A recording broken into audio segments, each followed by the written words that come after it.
Hello welcome to Vipra mind channel. आज इस session में हम डिस्कस करने वाले हैं another topic from linear equations in two variables chapter of class 10th। The topic is conditions for consistency of system of equations. So let's start with the session. Now we are the YouTube channel partner of Unacademy. Unacademy is one of the fastest growing online educational platform in India. अगर आप घर बैठे online पढ़ना चाहते हैं then you can go for Unacademy Iconic subscription. So what are the benefits of Iconic subscription? The first benefit is that you will get one-to-one coaching by top educators in India. The next benefit is that अगर आपको कोई भी subject में कुछ भी doubts होता है then you can connect live to your mentors to get your doubts clear one-to-one. The next benefit is that you will get weekly progressive report. That means वो particular week में आपने कौन से lectures attend किए and आपने जो test attempt किया है उसके results का detail analysis आपको मिलेगा. The next benefit is that parents can connect live to the mentors of the child to get weekly report. And the next and very important benefit is that you will get study planner. आपके जो mentors हैं वो आपको study planner provide करेंगे कि particular subjects को आपको कितना टाइम देना चाहिए, आपका एक प्रॉपर टाइम टेबल क्या होना चाहिए स्टडीज को लेके, वो आपको डिटेल में आपके मेंटर्स बताएंगे.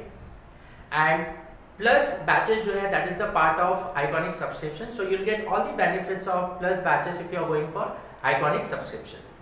सो आइकॉनिक सब्सक्रिप्शन के क्या चार्जेस है? So what is the subscription charges from standard 6 to standard 12, उसका डिटेल जो है मैं आपको डिस्क्रिप्शन में दे दूंगा. सो आप वो लिंक पे क्लिक करेंगे तो आपको पर्टिकुलर स्टैंडर्ड्स का क्या चार्जेस है आपको डिटेल में आइडिया आ जाएगा. And I will provide you referral code. अगर आप कोई भी सब्सक्रिप्शन के लिए जाते हैं तो अगर आप वो यूज करेंगे, वो कोड को अगर यूज करेंगे तो आपको वो सब्सक्रिप्शन में 10% का डिस्काउंट मिल जाएगा. So just go for it and hope it will be helpful for you. Thank you.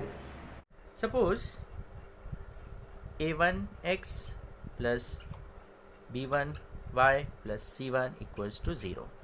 This is one linear equation in two variables. That is the standard form of linear equation in two variables. Okay, so suppose this is equation 1 and equation 2 is a2x plus b2y plus c2 equals to 0. So this is equation 2. Okay. So ये दोनों equation को हम consider करते हैं as a system. So that is system of equations. Okay. अब अगर मैं बात करूँ single equation की, तो ये जो linear equation in two variables है, इसके कितने solution होंगे? इसके कितने solution होंगे? And what do you mean by solution? Means x और y का क्या value मैं यहाँ substitute करूँ ये equation में, so that this equation get satisfied. That is LHS equals to RHS. So इसके कितने solution होंगे? इसके infinitely many solutions होंगे. कितने होंगे? Infinitely many solutions होंगे. ये आपने 9th standard में भी पढ़ा होगा.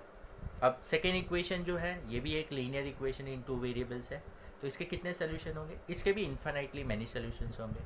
अब जैसे कि मैं बात करूँ 2x plus 3y equals to 10, ये एक equation है, तो इसके कितने सोल्यूशन होंगे? इसके इन्फिनिटली मैनी सोल्यूशंस होंगे.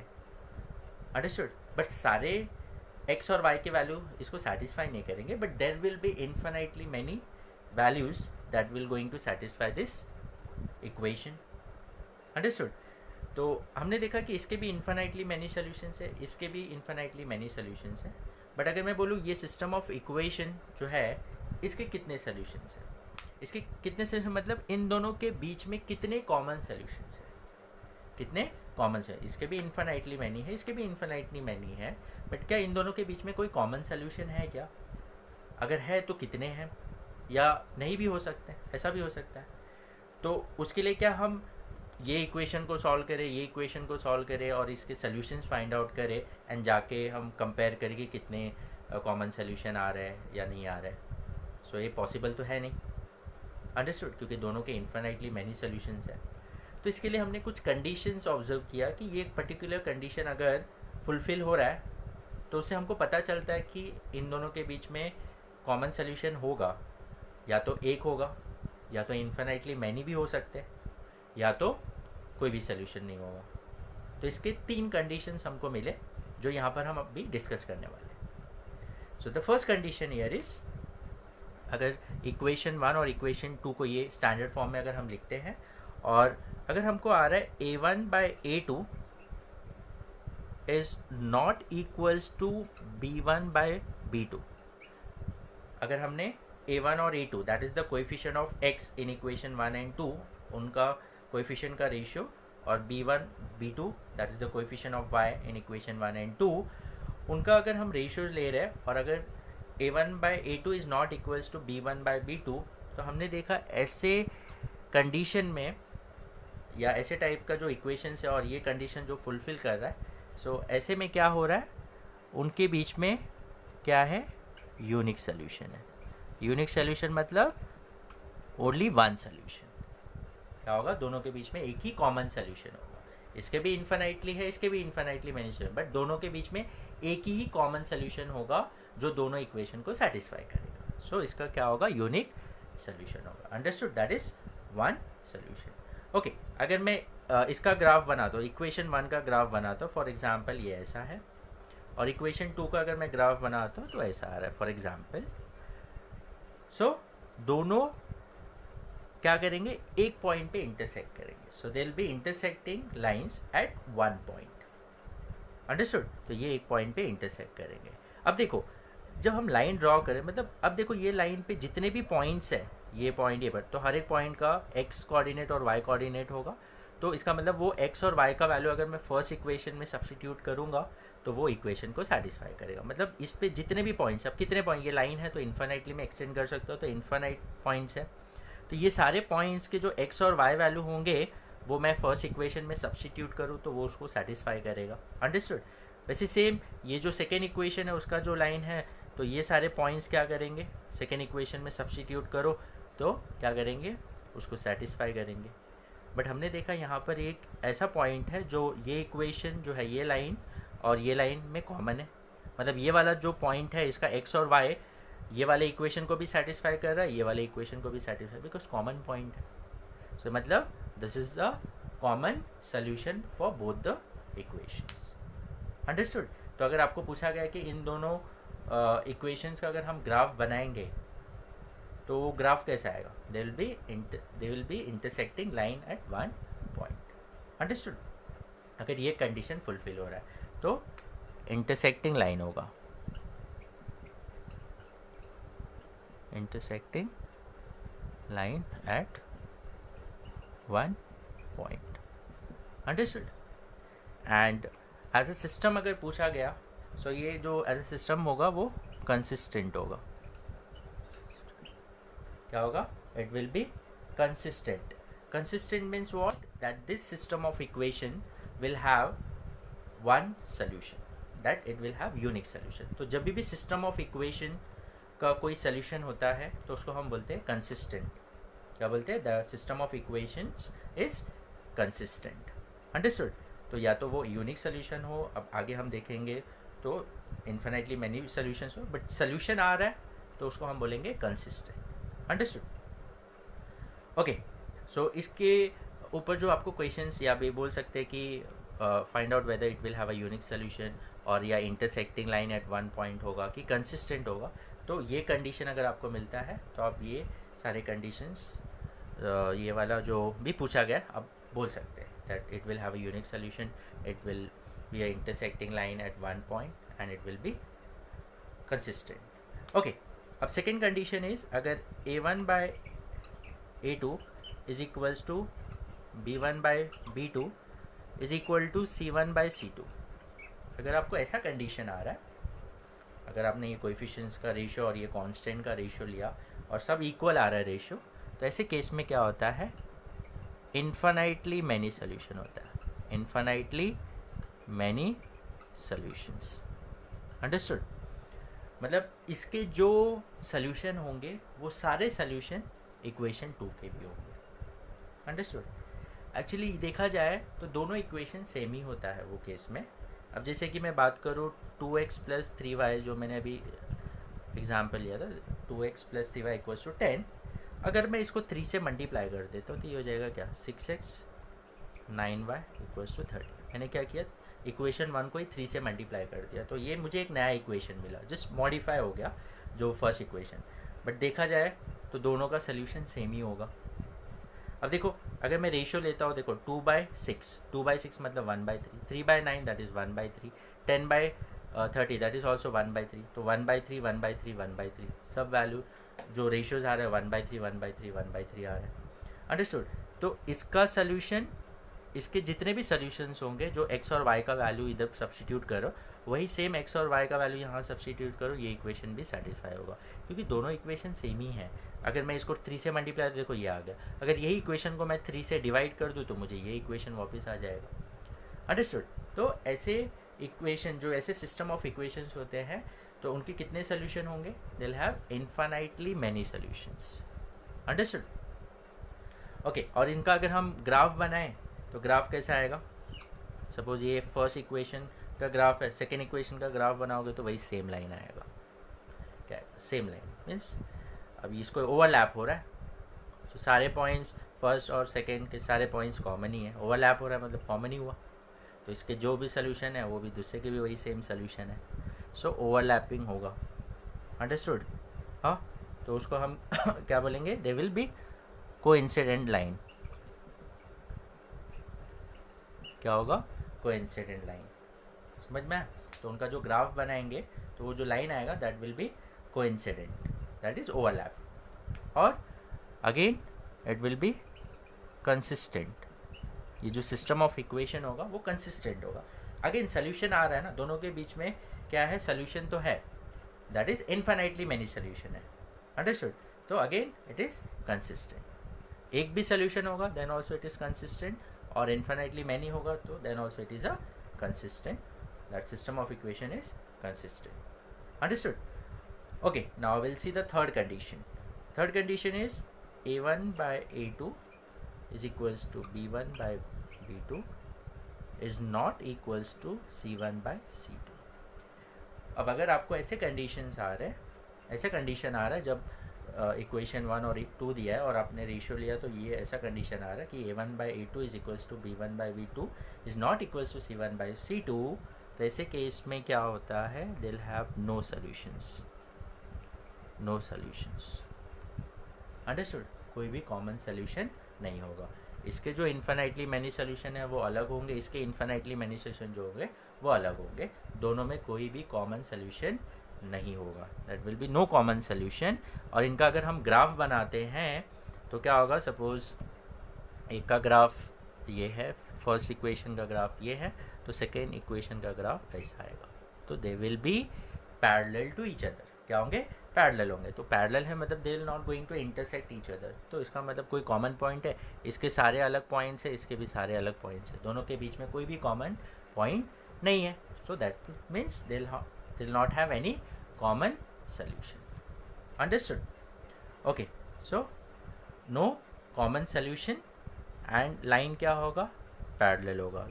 दोनों लाइन अगर हम ड्रॉ करेंगे तो they will be parallel to each other and it is inconsistent. क्या होगा? इनकंसिस्टेंट।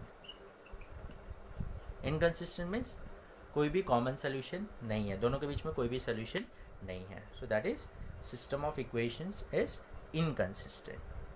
क्या है? इनकंसिस्टेंट। तो जब भी सोल्यूशन नहीं होगा तो उसको हम बोलेंगे इनकंसिस्टेंट। जब सोल्यूशन होगा, चाहे वो यूनिक हो चाहे infinitely many, so they will be consistent. Understood? So this are the 3 conditions. Okay, so इसके बेसिस पे आपको क्वेश्चंस आते हैं जो अभी हम यहाँ पर आगे डिस्कस करेंगे। अगर आपको ये कंडीशन लिखना है तो आप लिख सकते हैं वीडियो को पॉज करके। Okay, so now will solve few questions based on this conditions. Okay,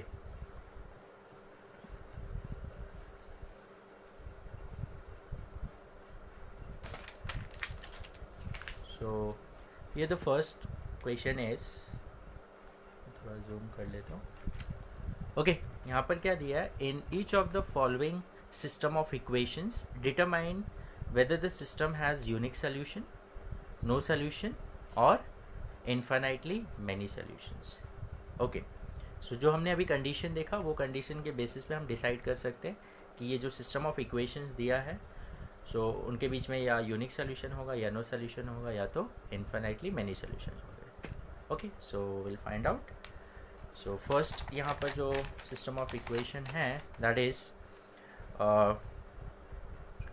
2x plus 3y equals to 7 है, इक्वल्स टू 7, बट इसको हम स्टैंडर्ड फॉर्म में लिखेंगे। सो जो कॉन्स्टेंट है उसको मैं लेफ्ट साइड में लिखता हूँ, तो इक्वल्स टू 7, तो लेफ्ट साइड में ट्रांसपोज करूँगा तो -7 इक्वल्स टू 0 हो जाएगा। And 6x plus 5y equals to 11 है। अगेन मैं इसको लेफ्ट साइड में ट्रांसपोज करूँगा तो क्या हो जाएगा, मैं इसको स्टैंडर्ड फॉर्म में लिख रहा हूँ जो हमने अभी डिस्कस किया, that a1x plus b1y plus c1 equals to 0। Understood? Okay, so -11 equals to 0 यहाँ आ गया। ओके, सो अभी हम सारे रेशियोज लेते हैं, that is a1 by a2, that is the coefficient of x in both the equations. So 2/6 हो गया, so it is 1/3 हो जाएगा सिंपलेस्ट फॉर्म में। Okay, and b1 by b2, so यहाँ आएगा 3 एंड b2 इज़ 5। सो कुछ कॉमन ये नहीं है तो कैंसिल आउट नहीं होगा। Then c1 by c2 is -7 by -11, so minus get cancelled, so it is 7/11। Okay, so यहाँ पर अगर आप देखें तो हमको आ गया कि a1 बाय a2 जो है वो इक्वल नहीं है टू b1 बाय b2। बस हम इतना भी देख लेंगे तो हमको मालूम है, अगर a1 by a2 is not equals to b1 by b2, क्योंकि यहाँ 1/3 और ये 3/5 है। So this is condition for unique solution. Unique solution means दोनों इक्वेशन के बीच में यूनिक सोल्यूशन होगा, that will be one solution. Understood? और इसका अगर आपको ग्राफ के बारे में पूछा है तो ग्राफ कैसा होगा, इंटरसेक्टिंग लाइंस होंगे, they will be intersecting at one point. And अगर आपको कंसिस्टेंट के बारे में पूछा, yes it will be consistent. बहुत से टाइम आपको पूछा जाता है whether a system of equation will be consistent और इनकंसिस्टेंट, तो हमको मालूम है यूनिक सोल्यूशन होगा, then also it is consistent. Understood? Okay, so this is the first question. Hope you have understood. Now we'll see the next one.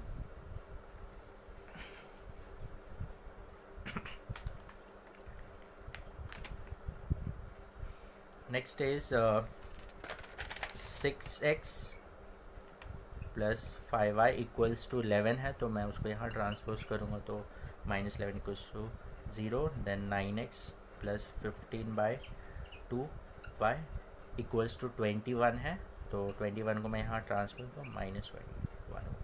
Okay, now again a1 by a2, so it will be 6/9, that is nothing but 3 into 2 6, 3 into 3 that is 2/3। then b1 by b2, so b1 is 5, b2 is 15/2। okay, so this is nothing but a by b by c, so इसका reciprocal लेंगे तो क्या हो जाएगा, it will B 5 into 2/15, क्योंकि यहाँ बहुत सारे बच्चे कंफ्यूज हो जाते हैं कि करना क्या। तो हमने डाउट क्लियरेंस जो सेशन रखा उसमें मैंने ये पार्ट कवर किया है, अगर आपने वो वीडियो नहीं देखा है तो आप वो वीडियो देख सकते हैं, उसका लिंक मैं आपको डिस्क्रिप्शन में दे दूँगा। Okay, now 5 to 3, so it will be 2/3, so आ रहा है 2/3। Now c1 by c2 is -11 by -21, so that is nothing but 11/21 हो जाएगा। ओके, सो यहाँ पर a1 by a2 2/3, b1 by b2 is also 2/3, so a1 by a2 is equals to b1 by b2, but they are not equals to c1 by c2। c1 by c2 is 11/21 है। सो ये किसका condition है, this is for no solution, this is for no solution. हमने देखा no solution का condition ये है, और इसका अगर ग्राफ देखेंगे तो दोनों लाइन क्या होंगे, पैरेलल होंगे। और अगर कंसिस्टेंट और इनकंसिस्टेंट के बारे में पूछा तो क्या होगा, इनकंसिस्टेंट होगा, क्योंकि सोल्यूशन नहीं है for that particular system of equations. Understood? Okay, now will see the next one. Normally ये 1 मार्क के लिए क्वेश्चन आता है, काफ़ी इंपॉर्टेंट है, बहुत से टाइम आता है। और अभी नेक्स्ट जो पार्ट करेंगे वो भी बहुत इंपॉर्टेंट है, के का वैल्यू जहाँ फाइंड आउट करना होता है आपको। Okay, now will see the third question. -3x plus 4y equals to 5, so इसको मैं यहाँ ट्रांसपोज करके -5 equals to 0 and 9/2x minus 6y plus 15/2 equals to 0। Okay, so again a1 by a2, So a1 is nothing but -3 whole divided by 9/2, that is a2. So इसका reciprocal करेंगे, so -3 into 2/9 हो जाएगा, so 3 into 3, so it will be -2/3, that is a1 by a2. Then b1 by b2, so b1 by b2 is 4 by -6. Now 2 into 2, 2 into 3, so 2 upon -3. This can also be written as -2/3. Then c1 by c2, so c1 is -5, c2 is 15/2. क्या होगा? 15/2. Okay, now -5 reciprocal इसका, तो 2 upon 15 हो जाएगा यहाँ पर. Understood? So sorry, as it is 1 3, so it is -2/3 आएगा. Understood? तो यहाँ पर देखो क्या आ रहा है हमको, a1 by a2 is equals to b1 by b2 is equals to c1 by c2, सब इक्वल आ रहा है. -2/3 -2/3 -2/3. सो a1 by a2 is equals to b1 by b2 is equals to c1 by c2. All are equal. So this is for infinitely many solution. This is for infinitely many solutions. Understood? And line कैसे होंगे? There will be overlapping lines या coincident lines. And consistent होगा, inconsistent, it will be consistent. So जो system of equation है वो क्या है? Consistent है, because यहाँ पर solution है. Understood? Okay, so this is the questions जिस पे हमको पूछा है कि whether it will have a unique solution, no solution or infinitely many solutions. और मैंने आपको बताया इसके ऊपर आपको कंसिस्टेंट इनकंसिस्टेंट का भी क्वेश्चन आया तो आपको सेम चीज़ करना है, ये कंडीशन चेक करना है, और कंसिस्टेंट इनकंसिस्टेंट, या आपको आया कि पैरेलल लाइन होगा कि इंटरसेक्टिंग लाइन होगा कि ओवरलैपिंग लाइन होगा, तो उसके लिए भी आपको सेम कंडीशन चेक करके लिखना है. Okay, now will see the next type of question as. आपको यहाँ क्या करना है, as for each of the following system of equations determine the value of k. We have to find out the value of k for which the given system of equations has unique solution. Understood? तो हमको यहाँ system of equations दिया है. So मैंने यहाँ पर 3 questions लिए हैं. यहाँ पर हमको k का value find out करना है for which the system of equation will have unique solution. क्या होगा? Unique solution. Okay. So first equation जो है that is x minus ky equals to 2 है, तो मैं 2 को यहाँ ट्रांसफर, तो -2 हो गया. And 3x plus 2y equals to -5, तो यहाँ ट्रांसपोज करेंगे तो plus equals to 0. Okay, so now अब for unique solution we know the condition, means ये दोनों इक्वेशन जो है इनके बीच में क्या होना चाहिए? यूनिक सोल्यूशन होना चाहिए. तो for that what should be the value of k, वो हमको है. तो for unique solution we know the condition that a1 by a2 should not be equals to b1 by b2. Understood? So what is a1 here? So a1 is the coefficient of x in first equation. तो यहाँ question में 1, so it is 1 by a2 is 3 is not equals to b1, that is minus k by b2, that is 2. Understood? तो यहाँ हम cross multiply करते हैं. So it will be 1 into 2 is 2 by 3 is not equals to minus k. अब मुझे k चाहिए तो यहाँ माइनस हटाना पड़ेगा, तो क्या करेंगे? मल्टीप्लाइंग थ्रू आउट बाय -1, तो हो जाएगा -2/3 हो जाएगा, और -1 से करें तो माइनस माइनस प्लस. तो इसका मतलब हमको आया k is not equals to -2/3. Understood? इसका मतलब यहाँ पर k का वैल्यू जो है वो -2/3 नहीं हो सकता है. That means what? For this system of equation to have a unique solution, there the value of k can be anything. It can be any real number other than -2/3. इसका मतलब k का वैल्यू -2/3 नहीं हो सकता. Other than this it can have any value, it can have any real values, और जो real numbers होते हैं वो कोई भी वैल्यू हो सकता है अदर देन -2/3. अंडरस्टूड? तो k is not equals to -2/3. तो आपको स्टेटमेंट क्या लिखना है? The given system of equation will have unique solution for all real values of k, for all real values of k except -2/3. Except -2/3 मतलब यहाँ पर k का वैल्यू -2/3 नहीं हो सकता, इसके अलावा और कोई भी वैल्यू होगा तो वो क्या होगा? यूनिक सोल्यूशन आ जाएगा हमको. Understood? Okay, so now will see the next one. वो स्टेटमेंट लिख लेना. Now the next one is 2x minus 3y equals to 1, kx plus 5y is equals to 7.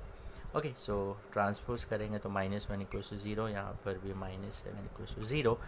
So now for unique solution बोला है. So for unique solution we know that condition that a1/a2 should not be equals to b1/b2. Understood? Okay, so यहाँ पर a1/a2, so that is a1 is 2 by k should not be equals to b1, so that is -3/5. Understood? So cross multiply अगर हम करते हैं यहाँ पर, so ये हो जाएगा therefore 5 into 10 is not equals to -3k, and -3 को मैं यहाँ ट्रांसपोज कर देता हूँ, so it will be 10/-3 not equals to k. Understood? So therefore we can say that k is not equals to -10/3. सो इसका मतलब k का वैल्यू जो है वो -10/3 नहीं होना चाहिए. Other than this it can have any value for this system of equation to have unique solution. Understood? So for the system of equation और for the given system of equation any value of k will do other than -10/3. Understood? Okay, now we'll see the next one.